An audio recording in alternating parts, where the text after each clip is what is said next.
우리 하나님의 말씀은 데살로니가전서 5장 18절 말씀이 되겠습니다. 신약성경 제가 가진 성경은 330 저는 2페이지인데 여러분 한 3페이지나 4페이지도 있을 수 있겠네요. 신약성경 330 한 3페이지 정도 찾으시면 데살로니가전서 5장 18절이 오늘 함께 은혜 나눌 말씀입니다. 우리 함께 합독하시겠습니다. 범사에 감사하라. 이것이 그리스도 예수 안에서 너희를 향하신 하나님의 뜻이니라. 아멘. 추수감사절 되면 이 본문 설교 우리 많이 들었죠. 제가 오늘은 설교 제목을 좀 길게 달았습니다. 오늘 우리 함께 설교 제목 읽어보겠습니다. 감사하는 것이 우리의 생활 방식이어야 한다. 아멘이십니까? 네, 아멘 하셨는데 쉬운 일은 아니에요. 왜냐면 좋은 일 있을 때 감사는 얼마든지 할 수 있지만 또 어려운 상황에 처했을 때는 쉽게 우리가 감사가 나오지 않습니다. 오늘 우리가 추수감사 주일이잖아요. 저는 사실 그동안 이런 생각을 했어요. 아니 왜 영국의 청교도들이 그 아메리카 대륙을 찾아가서 1년 동안 고생하면서 추수한 것들 그 기념하는 감사 예배 드린 것이 이 시초가 돼서 매년 그 추수 감사주를 지내는데 왜 우리가 굳이 그거를 따라서 우리도 해야 되는가? 약간의 불만이 있었습니다. 그런데 제가 시간이 가면서 이 추수 감사 주일이 얼마나 감사한지를 새롭게 깨닫게 돼요. 왜냐하면 이 추수한 것들만 감사가 아니라 하나님이 주신 은혜에 대해서 다시 한번 우리가 생각하고 느끼게 되는 감사하는 시간을 갖게 하기 때문에 해가 갈수록 저 감사를 드립니다. 평상시 많이 안 하니까 오늘이라도 우리가 설교 듣고 정말 다시 한번 하나님 말씀을 되새기는 그런 시간들이 주어지기 때문에 저는 이제 감사한 마음이 이제 날마다 새록새록 듭니다. 믿지 않는 세상 사람들도 사실 감사를 잘합니다. 우선은 이 올해 준 이 오곡도 이제 백화 꽃들도 다 조상들이 줬다고 그래서 여러분 조상에게 제사를 드리는데 사실 그게 감사 예배잖아요. 여러분 감사 제사 일찌감치 올해 추석이 일찌감치 벌써 다 드렸어요. 저기 농사 추수 안 된 상태에서 이미 다 드렸다니까요. 조상님들한테 운덕이라고. 그리고 이제 우리도 좋은 일 생기면 감사를 많이 해요. 이제 어떤 일? 나에게 도움 줘서 내가 결과가 좋게 됐을 때 그런 분들한테 감사를 잘 합니다. 근데 그 감사를 받는 대상이 누구냐면 부모님. 날 지금까지 잘 키워줬으니까 감사합니다. 나를 도와줘서 감사합니다. 돈을 빌려줘서 사업의 어려움을 막아줘서 감사합니다. 또 좋은 대학에 붙여줘서 감사하고 직장에 들어가게 해서 감사하고 이래 감사 저래 감사 해서 많이들 감사를 여러분 합니다, 여러분. 그래서 감사의 대상이 친구도 있을 수 있고 친척도 있을 수 있고 또 선생님도 있을 수 있고 이웃도 있고 물론 부모, 가족, 형제도 있지만 그렇습니다. 우리는 이런 감사를 상대적 감사라고 합니다. 어째서 일이 잘 돼서 감사하다는 것을 나타내는 감사를 이거를 우리 상대적 감사라고 합니다. 그런데 예를 들어 상대가 나를 키워줬든 도와줬는데 결과가 좋지 않을 때 그분이 도와준 의도는 확실히 있어요. 키워주시고 고생하고 돈 빌려주고. 그런데 문제는 내 결과가 좋지 않을 때 여러분이 어떻게 반응을 하시냐는 거예요. 대부분이 사실 감사를 하지 않습니다. 더 나가서 되려 도와주신 분들 원망해. 키워줬는데 이것밖에 안 키워줘서 이랬다는 둥, 뒷바라지를 안 해서 그랬다는 둥, 꽂았는데 어쨌든 둥, 이렇게 우리가 이 불평, 원망까지 하시는 분들이 사실 많이 있습니다, 여러분. 그런데 중요한 것은 하나님은 그렇게 말씀하시지 않는다는 거예요. 잘 될 때만 감사하는 것이 아니라 어떤 상황이든 언제든 이 감사라고 오늘 말씀을 하신다는 사실입니다, 여러분. 또한 이것이 하나님의 뜻이래요. 명령이라고까지 말씀을 하십니다, 여러분. 그러니까 어려울 때도 이 범사에 감사하는 것이 우리 그 믿는 자들이 해야 될 생활 방식이라는 거예요. 이렇게 지금 오늘 말씀을 하고 있습니다, 여러분. 오늘 정말 본문에 그렇게 써 있는지 다시 한번 우리 본문 데살로니가전서 5장 18절 한번 읽어보겠습니다. 범사에 감사하라. 이것이 그리스도 예수 안에서 너희를 향하신 하나님의 뜻이니라. 말씀 띄워주시고. 저 범사가 무슨 뜻이에요? 엠반티라는 단어에 뭐냐면 항상 어떤 상황에서도 하나님이 너 항상 어떤 상황에도 감사하라. 이렇게 하는 것이 그리스도 예수 안에서 네가 예수님을 나의 구주로 믿고 믿음 안에서 신앙생활하고 자녀로 사는 너희 우리를 향하신 그것이 하나님이 원하시는 뜻이다. 명령이다. 이렇게 말씀을 하고 있습니다. 불신자는 상관이 없더라도 그리스도 예수 안에서 믿음을 가진 자들은 이렇게 사는 것이 생활 방식이라고 말씀을 하고 있습니다, 여러분. 사실 근데 이 말씀 듣고 나면 아멘 하고 대답을 즉시 하기 쉽지 않습니다. 이유가 뭘까요? 내가 어려운 상황이 됐을 때 내가 감사할 자신이 없는 거예요.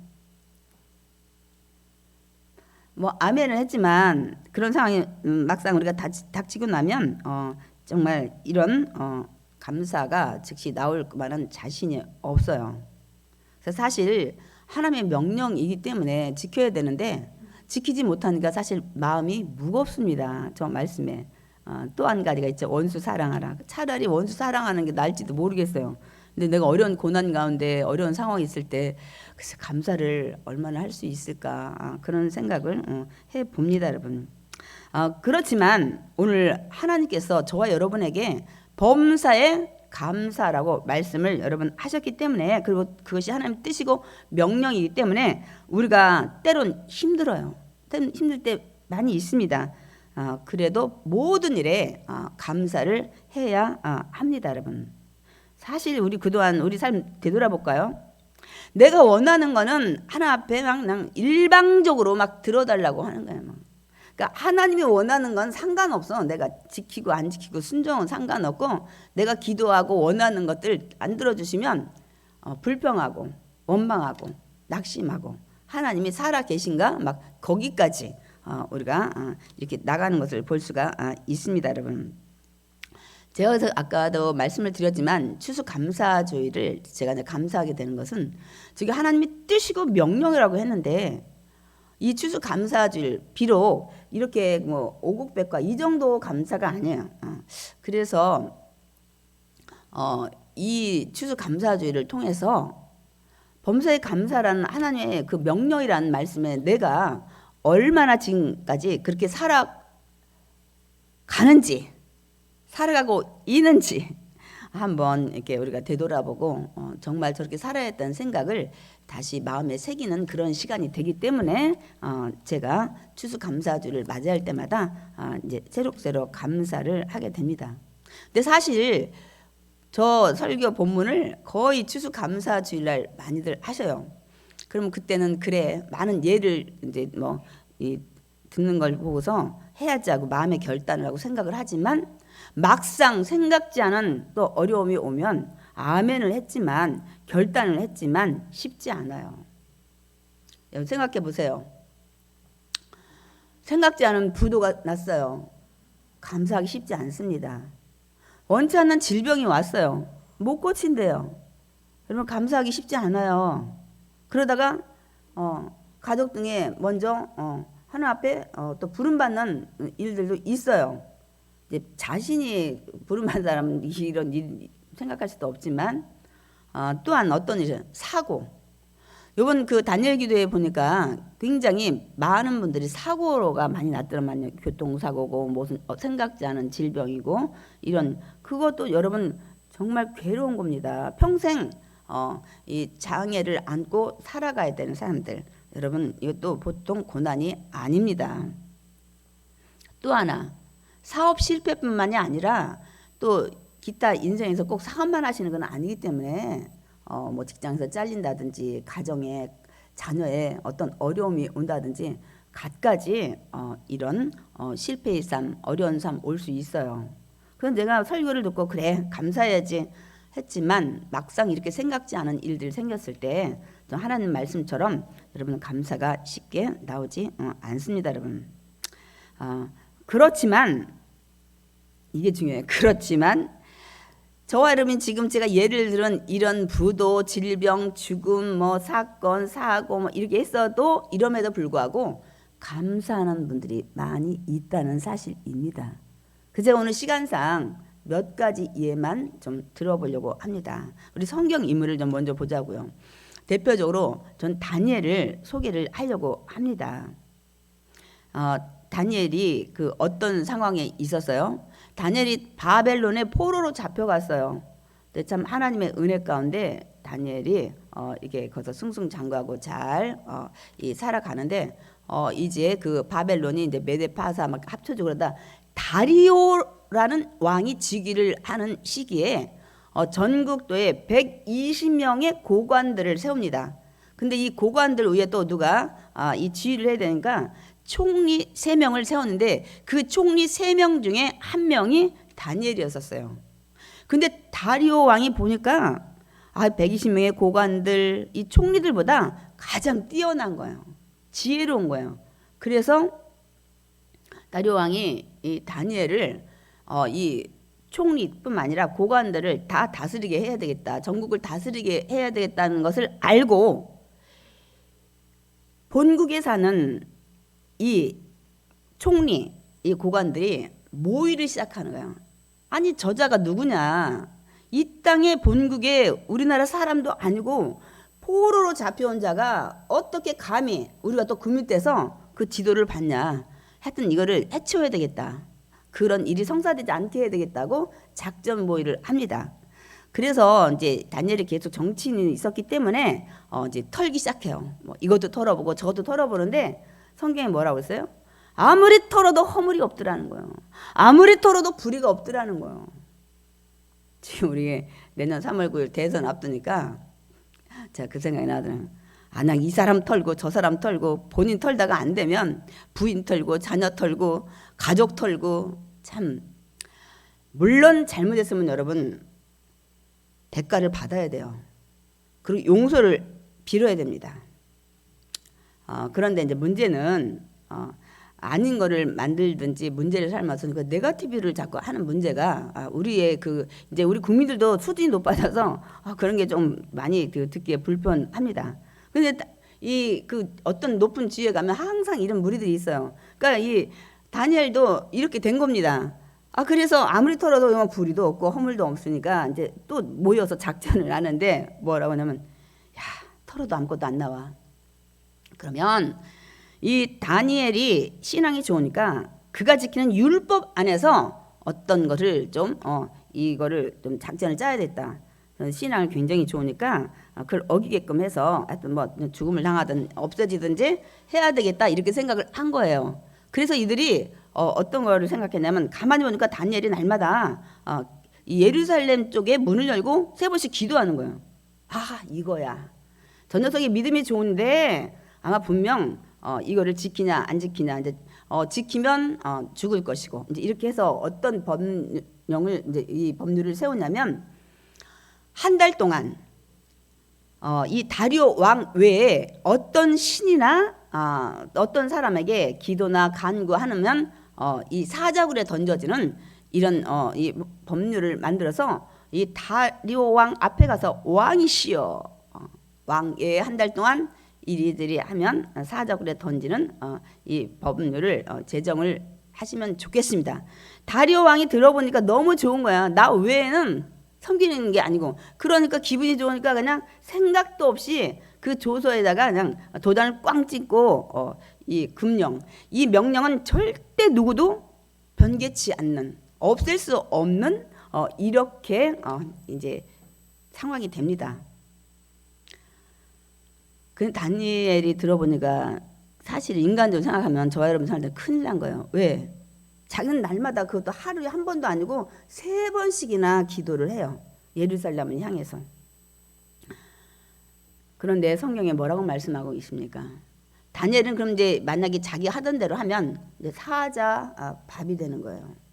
근데 성경에 다니엘은 뭐라고 하냐면 조서에 도장이 찍혀서 그것이 금령이 돼서 절대로 이거를 취소하거나 변케 안 하는 것 알고도 집에 돌아가서 전에 하던 대로 예루살렘 쪽을 향하여 창문을 열고 3번 기도하고 그의 하나님께 감사하였더라.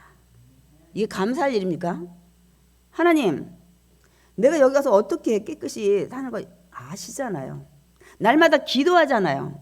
그런데 하나님 이걸 막아주셔야지. 나 내일 이대로 했다가는 사자 밥이 되겠어요. 사실 이런 생각이 들고 이런 기도를 하게 돼요. 우리는 만약에 그런 일이 닥치면은.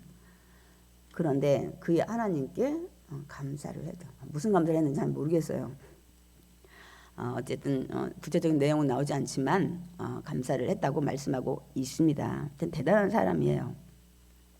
두 번째로 우리가 이 본문에 저자처럼 이 사도 바울을 제가 소개를 해드리고 싶습니다. 이 사도 바울이 이게 이런 에베소나 빌립보서 골로새서 이런 저런 데에서 옥중 생활을 많이 했어요. 무슨 일을 하다가 예수님을 전하다가. 그래서 보면 오늘 사실 이 본문도 여기는 감옥은 아니에요. 근데 범사에 감사라고 했지만 빌립보서 이런 데 보면은 여러분 그 감옥에서 지인으로 복음 전하다 들어가 있는데 뭐라고 말하냐면 내가 너희를 생각할 때마다 나의 하나님께 감사한다. 감옥에서. 그리고 빌립보서에도 또 뭐라고 기도는 계속하고 감사함으로 깨어 있으라. 아무것도 염려하지 말고 다만 모든 일에 기도와 간구로 너희 것을 감사함으로 하나님께 아뢰라. 다 감사야. 누구께? 하나님께. 감사할 일이에요. 복음 열심히 전했는데 감옥에서 꺼내주든지 막아줘야지. 이렇게 우리 생각이 아닙니까? 그런데 늘 감옥에서도 감사하래요. 감옥에서 여러분 감사하라. 자기 감사도 힘들고 남한테도 감사라고 권면하기 쉽지 않습니다. 또 한 분 예수님을 저는 소개를 하려고 그래요. 예수님이 이제 십자가에서 죽음을 다 아셔요. 하나님이시기 때문에. 근데 그 고통이 육신적으로 얼마나 고통스러운지 아시는 거예요. 그래서 골고다에 올라와서 주여 이 잔을 옮길만 하면 좀 옮겨주세요. 기도를 3번씩 했지만 하나님이 예수님이 이 땅에 그 백성의 죄를 지고 가는 어린 양으로 제물로 보내셨기 때문에 대답이 없으셨죠. 예수님은 기도를 간절히 했지만 하나님이 그걸 원치 않는다는 걸 알고 이제 마지막 내일 잡혀가는 걸 아시고 마지막으로 12 제자를 데리고 마지막 만찬을 합니다. 그래서 떡을 떼어주고 이제 포도주를 마시면서 그런데 오늘 예수님 뭐라고 말씀하냐 또 잔을 가지사 감사 기도를 했다. 하나님 앞에. 아니 지금 내일 정말 그 육신의 고통의 자리 십자가에 못 박혀서 죽는 그 자리 비난과 조롱의 침뱉음과 뺨의 자리를 가고 싶지 않은데 어떻게 거기서 감사가 나옵니까? 그리고 이 제자들 이제 마지막 이 저녁 식사를 지금 하고 있는 겁니다, 여러분. 우리 생각, 목사님, 뭐 예수님이 하나님이시라면서 뭐 감사를 뭐 왜 못해요? 뭐 다니엘도 바울도. 근데 다니엘 바울은 사실 뭐 위대한 사람으로 우리가 이제 그 삶이 그랬기 때문에 저랑 여러분 성격이나 모든 그 감정 같은 성정이 같은 사람이에요. 그러면 성경 인물은 그렇다 치고 하나님 성경에는 위대한 인물 뭐 기록했으니까 그렇다 치고 그럼 우리 일상생활에서 제가 이제 많은 예를 들고 싶지만 시간상 그 영국의 어떤 목사님이 도둑을 맞았대요. 근데 그 도둑 맞고 기도를 하는 거예요. 우리가 도둑 맞고 기도하면 하나님 왜 우리 집에 도둑 보냈어요? 아유 돈이 많이 없어지고요. 기분도 나쁘고요. 목사님이 도둑을 맞든 평신도가 맞든 사실 기분 나쁜 건 다 기분 나빠요. 저도 살면서 도둑을 한번 맞았는데 옆집에 분당으로 누가 이사를 간 데서 집들이를 갔는데 그날 하필이면 도둑이 저희 집에 들은 거예요. 옛날에는 그 현관문에 밑에 보면 우유통 넣는 데가 있었어요. 아마 근데 그게 이렇게 그 철사를 넣어가지고 이렇게 꼬리를 딱 잡아당기면 현관이 열려서, 지금은 그래서 그런 일이 하도 비일비재하니까 이제 우유통 넣는 게 없고 밖에다 매다 놓는데, 그날 아마 그런 일이 발생한 겁니다. 그런데 제가 가면서 이 두 분이 가는데, 한 분은 신앙 다니다 말다 한 분이고 이제 모함인데, 가가지고 저 근데 집사잖아요. 이따가 식사 기도 좀 해줘. 근데 나 못해요. 막 이러고 이제 갔어요. 하여튼 뭐 먹고 왔어. 집에 왔는데 현관에 막 사람들이 막 많이 있는 거예요. 경비 아저씨도 있고 막. 그래서 무슨 일인가 했더니 막 거실이 엉망진창인 거예요. 다 이렇게 막 그 뭐 오시고 뭐고 막 해놔가지고, 그리고 애들이 막 무서워서 벌벌 떠는 거예요.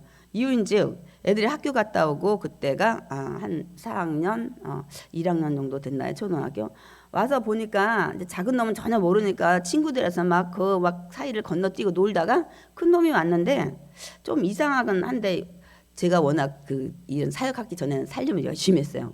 매일 이렇게 자주 장롱 같은 거를 정리하고 동대문 남대문 가서 옷도 탁 하고 이런 걸 많이 했으니까, 엄마가 평상시에 그랬으니까 오늘 엄마 장롱 정리하다가 어디 가셨나 보다만 생각을 했는데, 근데 오늘 엄마 분당 간다고 했는데, 그리고 엄마 없을 때 뭐 사 먹으라고 식탁에다 간식비를 줬는데 하고 딱 보니까 5,000원이 없는 거예요. 도둑이다. 이제 큰 놈은 그걸 생각을 한 거예요. 그럼 이제 놀래니까 무서우니까 집 밖으로 나가서 얘기를 한 거죠. 그런데 없어진 거는 막 큰 막 무슨 막 돈이 없어진 건 아니고, 옛날 그게 아이폰인가요? 요만 카세트인가요? 다니면서 그 듣는 굉장히 그때 20만 원, 25만 원 하여튼 비싼 거였었어요. 그리고 외제 그 미니카 이렇게 장식해 놓은 거 다 가져가고, 저희가 15층이었는데 옥상에 보니까 아이들 그 저금통에 했던 거를 아주 아주 예민한 그 면도칼로 그걸 다 하고서 어떻게 했냐면, 그거 빈 깡만 버리고 간 거예요. 그러니까 이들이 칼을 가지고 있었고 이런 것들을 우리가 알고 있다 보니까 애들이 이제 무서워서, 제가 그 뒤에 한 달을 아이들이 무서워서 데리고 잤어요. 이제 그래서 이차 저차 겸사겸사 해서 제가 이제 목동까지 이사를 가게 된 겁니다. 아이들이 두려운 거예요. 무섭고 그런 칼 가졌다는 이런 것들 때문에. 근데 어쨌든 이러든 저러든 많이 없어지든 하여튼 기분 나쁜 거는 사실입니다. 근데 이 목사님이 기도를 했는데 도둑 맞으면 기분 나쁘죠. 근데 이 목사님 기도 내용을 한번 좀 보시겠습니다. 처음 도둑 맞은 게 감사합니다. 두 번째가 아니고. 근데 처음 맞을 때가 가장 놀라는 것 같아요. 두 번째부터는 조금 강심장이 될 것 같아요. 내 생명 건드리지 않고 지갑만 가져갔으니 감사합니다. 지갑 속에 돈이 적게 들어있어서 감사합니다. 이건 좀 할 수 있어요. 잊어먹었는데 돈이 별로 많이 안 들었을 때는 조금 기분이 덜 나쁘죠. 그 다음에 나는 도둑질 않고 지금 살아가고 있음에 감사를 드립니다. 목사님, 그 정도 감사할 수 있죠. 더더군다나 목사님인데, 그리고 뭐 돈도 많이 안 잊어먹었다면서요. 그래서 저는 이제 간단한 거 일상에서 감사를 해야 되는. 그런데 상황은 이거예요. 도둑 맞아서 손해보고 기분 안 좋은 상태인데 감사를 했다는 자체가 중요한 거예요. 그러면 그까지는 우리도 할 수 있어요, 목사님. 그런데 제가 그 고난 중에 감사한 대표적인, 여러분 많이 들으셨던 손양원 목사님을 말씀을 안 드릴 수가 없어요. 그 여수 반란 사건으로 이제 누가 밀고를 했죠. 큰 아들하고 작은 아들을. 그래서 이제 죽임을 당하겠지만 아마 총살을 당했든지 하여튼 그랬을 거예요. 그런데 그럼 이제 장례 예배를 드리잖아요. 목사님이고 기독교니까. 그 장례 예배 때 많은 조문객이 왔어요. 그런데 이제 감사하다고 인사를 예배를 드리고 나서 이 답사를 하는데 편지를 써가지고 오신 거예요. 그리고 그날 감사 헌금을 하셨어요. 장례날 무슨 이 조의금 받아야지 자기가 감사한 것만 하나님 앞에 드리는 게 쉽지 않잖아요. 그럼 당시 그 돈의 가치가 얼마인지 모르지만 10,000원에 아마 지금은 한 100만 원, 몇백만 원 될 것 같아요. 감사헌금을 여러분 아들이나 자녀나 뭐 남편이 돌아가실 때 여러분 감사헌금 드리기 쉽지 않습니다. 그래서 10가지 조건이 쭉 있는데 제가 다 소개 안 하고 그 중에 이제 이런 것들이 있어요. 하나님 감사합니다. 우리 두 아들 미국 유학 보내려고 했는데 그 미국보다 더 좋은 천국에 가게 하시니 감사합니다. 그리고 또 하나 제가 이제 기억을 하면서 여러분들 소개하고 싶은 거는, 우리가 그 아들 잔뜩 있는데 그 중에 정말 뛰어난 아들, 공부시키고 내가 저거 해야 되겠다는 이 큰아들과 차자를 하나님께서 이제 바치게 된 것을 감사합니다. 이게 감사요? 아니 아까운 자녀가 좀 데려가면 조금 인간적으로 그렇게 하면 안 되지만 그런 생각이 들 텐데 가장 뛰어나고 머리 좋은 아들 되게 한 거 하나 바친 게 감사한데 무슨 감사예요? 가슴이 아프고 힘든 거지. 이 감사를 한 우리 손나은 목사님을 볼 수가 있습니다. 여러분 이렇게 많은 분들이 요번도 다니엘 기도의 간증에 대단했어요. 유명한 분은 없었지만 어려운 상황에 이혼 뭐 남편 있고 뭐 사고 나고 뭐 자녀 손가락 잘라지고 오늘까지 부르겠지만 지선전도사 이 자녀 손가락이 네 번째인가 없죠. 그럼에도 불구하고 감사하는 그런 모습에 한결같이 다 힘든 인생을 살았는데 다 그리고 요번에는 30대 40대가 다 간증자예요. 저는 어린 자녀들이 좀 듣고 싶. 그리고 이제 어제 간증은 부모님들이 자녀한테 그 막 속썩이고 저 언제 달라지지 사람 되지 하는데 정말 부모님 기도로 저 강내우 대표님 여의도 지휘자라고 말씀하셨죠. 한번 좀 여러분들 마지막 또 좀 우리 어른들도 자녀들도 여기 굉장히 많아요. 그 요번 간증이 참 젊은 사람들한테 많이 도전을 주고 나이 든 저희들한테도 남은 인생 어떻게 살아야 할지 제가 그 얘기했어요. 이 간증 듣고 참 부끄럽다. 젊은이들도 이렇게 코로나 가운데 우리 벌벌거릴 때 이렇게 믿음 안에서 살아가는데 우린 그동안 어떻게 살아왔는가. 많이 힘도 되고 도전도 받았습니다, 여러분. 그러니까 이게 많은 분들이 이런 죽음의 상황, 저기 막 교통사고가 몇 달씩 있어서도 감사를 했대잖아요. 그 죽음의 상황, 이런 어려운 고난 속에서도 여러분 이 감사의 하나님 말씀에 순종한 걸 볼 수가 있습니다. 그러니까 우리도 어떤 상황에서 감사를 해야 돼요. 저기는 그리스도인이고 우리는 불신자입니까? 아니잖아요. 근데 여러분, 저와 여러분도 할 수 있습니다. 아멘. 그러면 어떻게 해야 우리도 고난 중에 저들처럼 힘들고 어려울 때 우리 못하는데 우리가 할 수 있냐는 거예요. 방법이 있을까요? 방법이 있습니다. 방법이 근데 오직 딱 하나입니다. 무엇일까요? 궁금하시죠? 500원.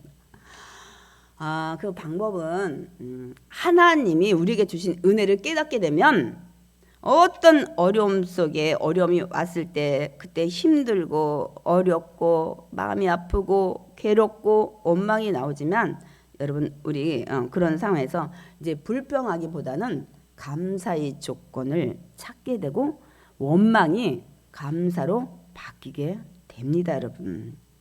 그러니까 여러분 지금 앞서서 말씀드린 뭐 다니엘, 뭐 바울, 뭐 하나님도 예수님도 마찬가지고 뭐 목사님, 뭐 손양 목사님 다들 이 어려운 도저히 불가능한 데서 감사를 했는데 이분들 감사한 이유가 하나 있어요. 무엇이라고요? 이분들은 하나님의 은혜를 잘 알고 있는 거예요. 그래서 이분들이 감사하지 정신이 이렇게 돼가지고 감사한 게 아닙니다, 여러분. 그러면 이분들이 우리가 범사에 감사를 할 수 있는 그 하나님 은혜가 뭐냐는 거예요. 우리는 매 생각하면 구원의 은혜, 나 지금까지 잘 살게 한 은혜, 뭐 이렇게. 우리 그래서 제가 오늘 하나님의 은혜를 다 소개하다 밤을 새야 돼요. 몇 가지만 추려서 여러분한테 소개를 하려고 합니다. 첫 번째, 우리에게 주신 모든 것이 하나님이 주신 것입니다. 아멘이십니까? 우리 성경 말씀 전도서 3장 13절 우리 준비했는데 한번 읽어보겠습니다.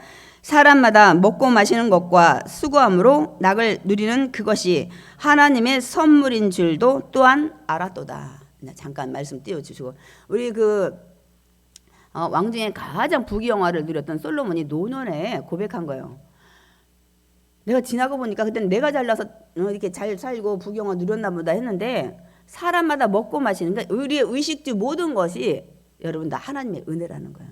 주신 선물이라는 거야. 또한 두 번째, 수고함으로 낙을 누리는 그것이 그게 뭐예요? 내가 열심히 공부해서 좋은 대학 가고 내가 열심히 일해서 사업에 성공하고 내가 열심히 뭐 해가지고 부자가 되고 이것이 다 내 노력이 아니라 하나님의 허락 안에 주신 선물이라는 거예요. 아멘이십니까? 그 모든 걸 누렸던 이 솔로몬이 늦게 철이 들었어요. 내가 잘나서 난 막 이렇게 막 금덩어리다 뭐 3,000명 여자애들 이렇게 한데 아니구나. 하나님이 허락을 안 하면 내가 아무리 노력해도 받지 못하는구나. 선물은 값없이 주는 게 선물이에요. 하나님이 허락하셨기 때문에 이게 내가 누리게 된 거구나. 수고해서 공부 열심히 해서 열심히 노력해서 열심히 돈 벌어서 이 모든 것이 잘된 결과가 다 하나님이 주신 선물이라는 것을 알았다는 고백을 하는 걸 볼 수가 있습니다. 그리고 제가 욥기 1장 21절도 좀 함께 읽겠습니다. 내가 모태에서 알몸으로 나왔사온즉 또한 알몸이 그리로 돌아갈지어다. 주시니도 야훼시요 거두시니도 야훼시오니 야훼의 이름이 찬송을 받으실지니이다 하고 이 모든 일에 욥이 범죄하지 아니하고 하나님을 향하여 원망하지 아니하니라. 말씀 보겠습니다. 내가 엄마 뱃속에서 나올 때 나 알몸으로 나왔다고요. 여러분 알몸 아니고 금덩어리나 돈이나 뭐 가지고 오신 분 있으면 얘기 좀 해보세요. 다 여러분 알몸 나왔어요. 이 덮는 어떤 이불 하나도 가지고 나오지 않았습니다. 그러니까 하나님이 다 가져가도 다 하나님 거였기 때문에 이제 제가 저 배경을 먼저 좀 설명을 하고 우리 말씀을 좀 듣길 원합니다.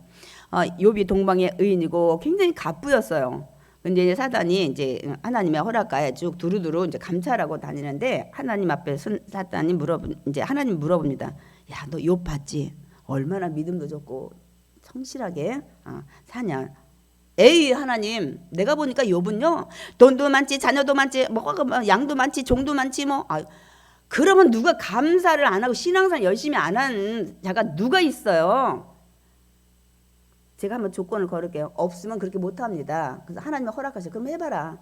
그래서 어떤 걸 허락을 받고 이게 이제 그 재앙이 가냐면 먼저 막 그 많은 양 집에 있는 종들 막 다 죽고 그 다음에 10 아들 딸 그 다 죽어버린 거야. 그래도 어떤 사람이 혼자 살아와가지고 그걸 보고하는 거야. 그런데 욥이 하나님 이거 있을 수가 없어요. 막 이 재물도 막 사람도 막 모든 걸 다 가져가서 하나님 이럴 수 있어요. 이런 게 아니라 이 고백을 하고요. 그래, 내가 이 세상 올 때 내가 알몸으로 나왔다. 그동안 내가 누렸던 부귀 영화 모든 것들이 하나님이 주신 선물이기 때문에 하나님이 가져갔다요. 그래서 주신 이도 하나님이시지만 다시 가져가신 이도 하나님이시니까 그래도 하나님 이름의 찬송, 감사를 그분만 받으셔야 된다 하고 이 모든 일어난 막 자녀 다 죽고 막 재산 다 어떻게 되고 하는 것을 욥이 범죄하지 않았다는 불평하지 아니했다는 거예요. 그리고 하나님을 향해서 원망하지 아니했다는 말씀을 하고 있습니다. 이게 원망할 일이죠. 아니 자녀만 한 명 죽어도 이게 원망할 일인데 재산이 좀 손해나도 원망할 일인데 재산도 다 막 양도 막 모든 그 가축들이 다 죽어버렸어요. 그냥 거기만 막 양, 염소 막 우리 뭐 몇천 마리, 몇 결이 막 우리 많이 나오잖아요. 다 사라진 거예요. 그런데 그 얘기를 다 고백을 합니다.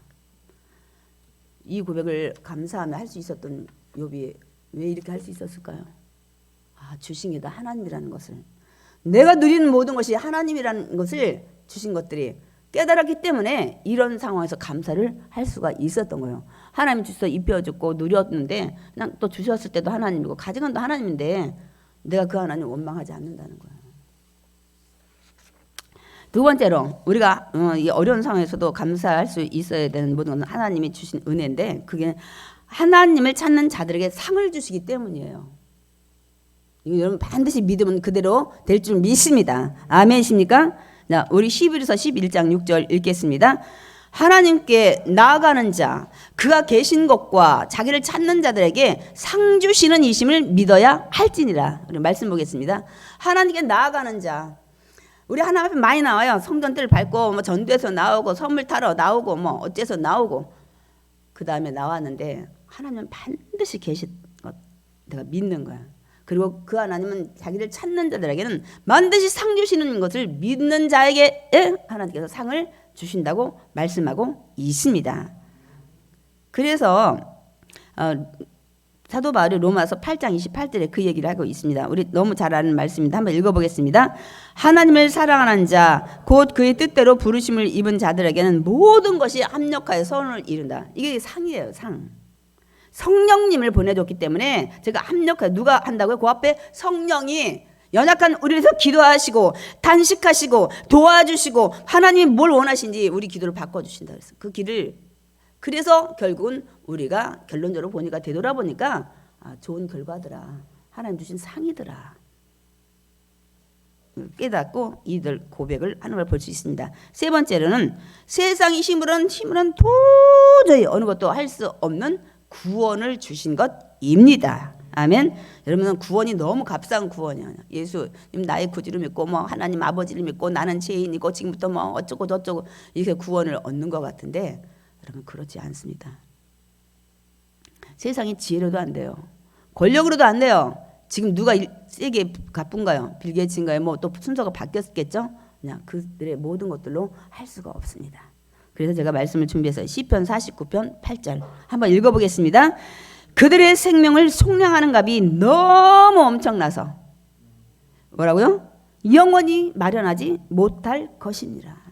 여러분의 그 죄값을 구속하는 값은 여러분이 영원히 억만 년, 천만 년, 조만 년을 살아도 그 값을 여러분 치러낼 수가 없는 것이 여러분 구원이에요. 그 구원의 값이 이렇게 비싸고 세상에 모두를 갖다 줘도 여러분 그 구원을 살 수가 없습니다. 그것을 주셨어요. 어떻게요? 요한복음 3장 16절 하나님이 세상을 이처럼 사랑하사 독생자를 주셨으니 독생자 오직 그분만이 생명이라는 거예요. 그분을 믿는 자만이 생명을 얻는 예수님을 이 땅에 그러니까 하나님이 육신이 돼서 오신 거죠.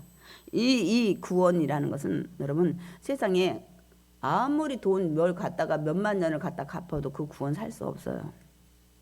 얼마나 감사합니까? 네 번째로 고난이 없는 천국을 준비하시고 그곳에서 우리를 영원히 살게 하시기 때문이에요. 여러분 우리가 왜 힘든 거예요? 살기가 이 땅이 고난이잖아요. 총체적으로 고통 아프고 죽고 뭐 실패하고 뭐 여러 가지 막 힘들고 이게 고난이잖아요. 이래서 힘든 거 아니에요. 사실상 어떤 데 살기도 싫고. 근데 그런 게 아픔도 슬픔도 애통하는 것도 곡하는 것도 죽음도 없는 곳을 준비하셨대요. 준비만 하시면 뭐예요? 우리가 거기 못 들어가면.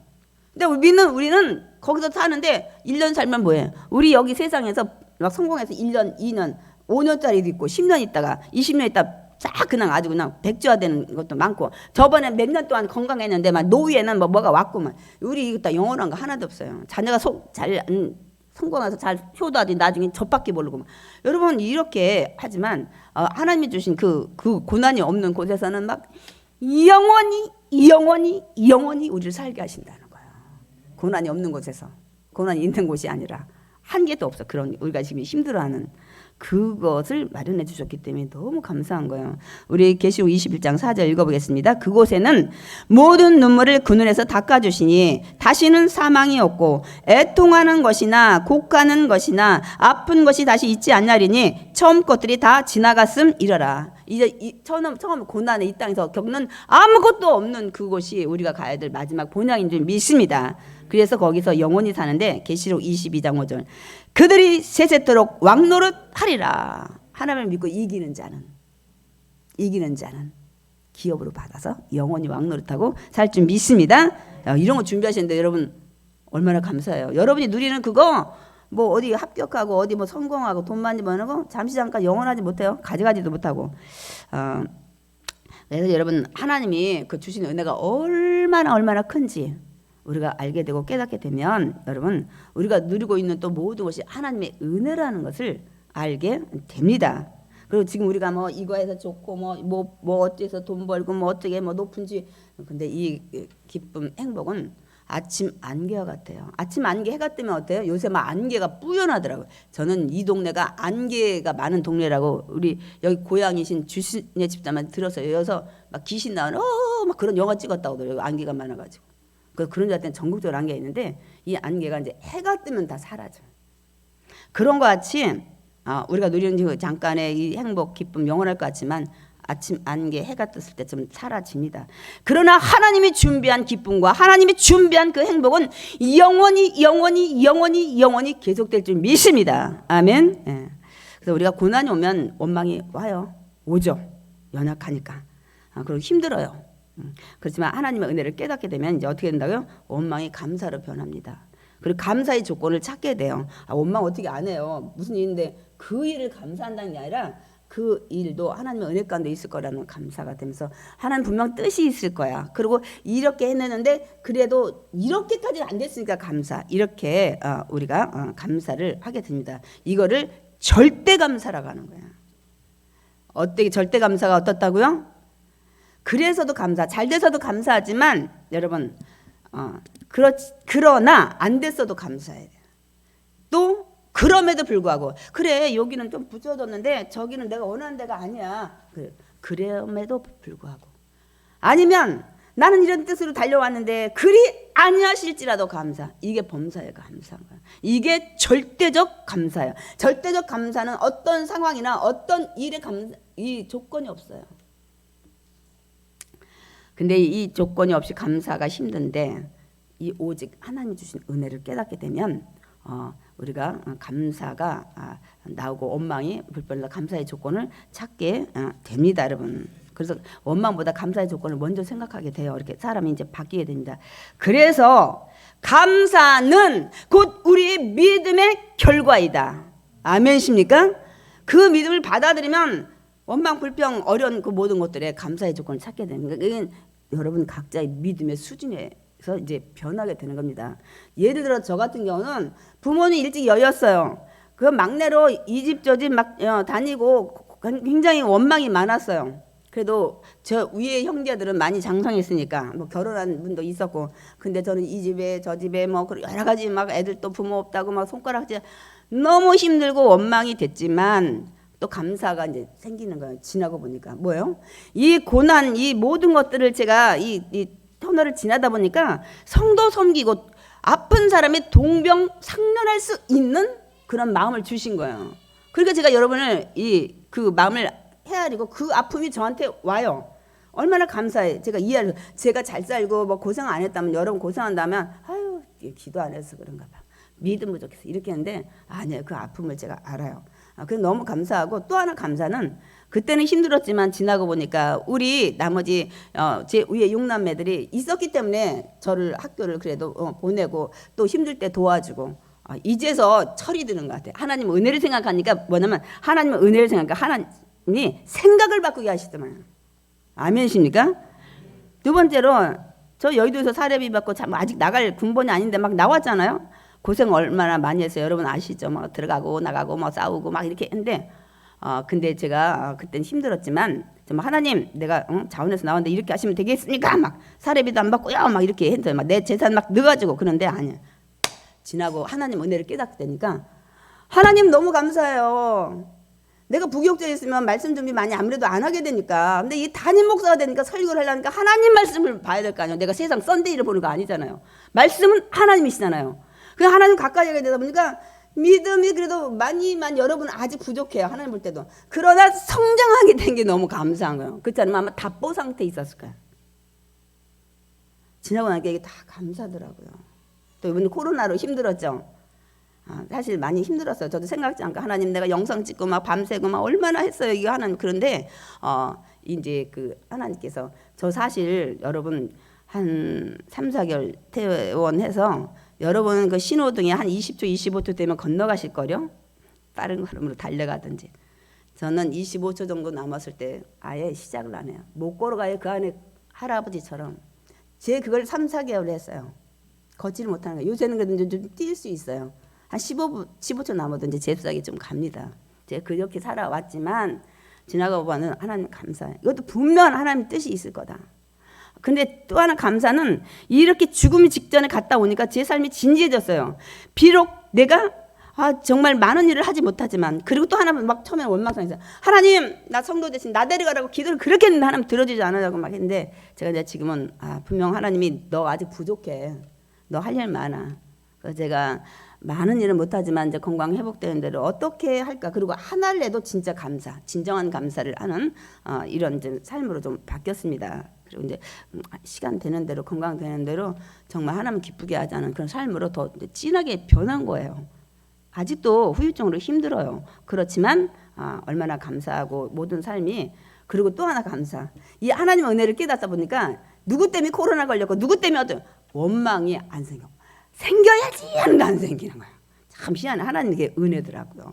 저 막 누구 때문에 막 어쩌고저쩌고 막 하고 원망해야 되는데 원망해야지 막. 그런데 어쩌면 원망이 안 생기는 거예요. 그게 하나님의 은혜를 내가 깨닫고 감사하다 보니까 하나님 제 생각을 주관하시는 것 같아요. 그래서 저는 이제 오늘 말씀을 마칩니다. 감사는 그러니까 여러분, 저와 여러분의 고통을 줄여줘요. 그리고 다시 새로운 소망을 갖게 합니다. 그러므로 하나님 하시라는 지키라는 명령도 명령이지만 우리가 반드시 그래서 감사의 생활을 해야 됩니다. 아멘. 아멘 했는데 그냥 되는 게 아니에요. 우리 결단을 내셔야 돼. 첫 번째, 장로님 준비가 됐나요? 준비가 안 됐어요? 결론에 첫 번째 그 다음 거 제가 우리는 하면 여러분 읽으세요. 우리는 변하지 않겠다는 생각을 해야 합니다. 이래 여러분 감사를 할 수 있어요. 두 번째, 우리는 마음의 결단을 해야 합니다. 아멘. 세 번째, 우리는 무슨 일이든 감사하는 생활의 습관을 가져야 합니다. 저걸 지키셔야 할 수 있어요. 하나님은 내가 알아도 내가 행해야 돼. 내가 어떤 상황에 난 불평을 하지 않고 감사의 조건을 찾을 거야. 내가 감사를 할 거야 하는 마음의 결단을 여러분 하시고, 그리고 결단으로 끝나면 안 돼. 3번을 해 하셔야 돼. 감사하는 생활을 계속, 그 문제는 감사할 수 없지만 그걸 문제 말고 그래도 이러니까 감사, 저래도 감사, 이렇게 할 때 하나님의 뜻에 우리가 순종하고 하나님이 기뻐하는, 하나님이 축복 주시는 저와 여러분이 되실 줄 믿습니다. 모두가 그렇게 되시길 축원드립니다. 아멘.